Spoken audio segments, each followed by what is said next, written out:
It was like an enormous diary, just things would happen, things would change. When we were here in Colombia in April,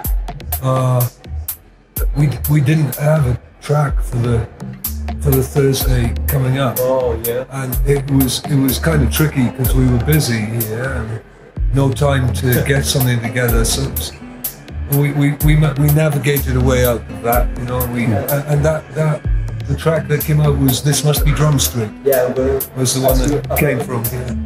Yeah. Where we've been traveling it's filtered into our music without us really thinking about it. Like if we were in a hotel somewhere, some of the pieces were written in other cities, and you're just on the move. You're not in the same place, so that has an effect. What you're doing in that day, the food you're eating, the people you're hanging out with, what altitude you're at, everything feeds into your psyche when you're composing. It certainly pushed me to contribute a lot more than I'd ever contributed before in the past, and to work closer with Rick than ever before. And that was one of the good things, or two of the really good things about it. You just find things in yourself that you didn't know you had because the demands of this project. It came from the desire to look at children's playground rhymes, games that they played with each other. From a songwriter's perspective, it was interesting to start with. Carl took a particular verse, a classic playground verse, and kind of twisted it, and gave it to Zen, and I found that very exciting. Made me think. We played a game one day then where we changed the names instead of, because this particular rhyme was from the 1940s, I think. Very old names of celebrities there. So what happens if we change that? And so we had 2 or 3 hours where we played this game together. And also the idea that the people who we think of as being famous, and then finishing each stanza with somebody who actually contributed something that was hugely positive and changing to the world. So people that perhaps were well known but not as famous as some of the huge celebrities that are on in the media all the time. And that became interesting to us, so drawing attention to people who really had changed the world by their actions. And then we've continued that on with having film crews work here in Bogotá, another one in London, another one in Mexico City, asking people the same thing: who are your stars? And sometimes they say typically famous people, but sometimes they say things about their family or their children or people who've helped them in life, who haven't become famous.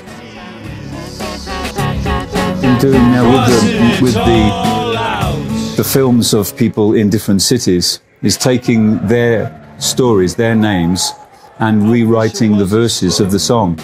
So that's what we've started to work on now. We rewrote a verse based on people in London, and we've rewritten another verse based on people in Mexico City, and we'll be working on one based on people here in Bogotá, so that then the song will keep changing.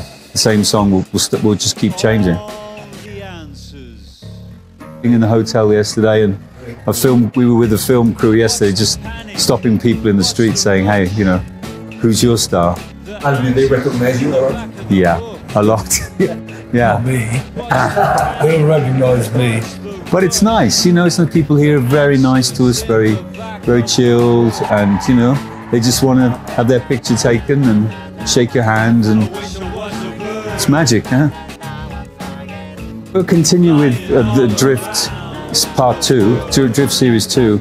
It will probably be different to Series 1, possibly not 52 weeks.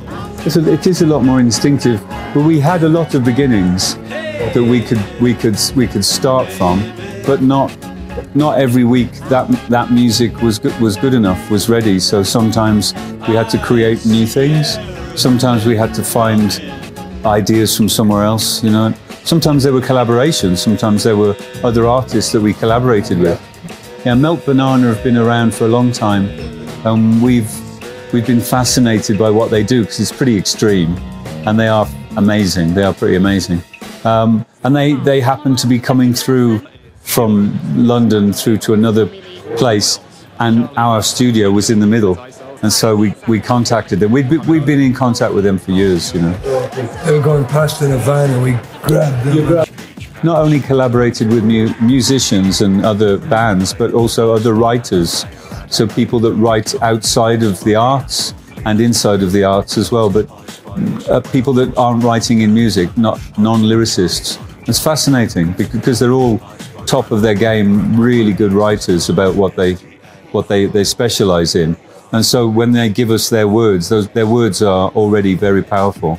And then so it's a great source material for writing songs with.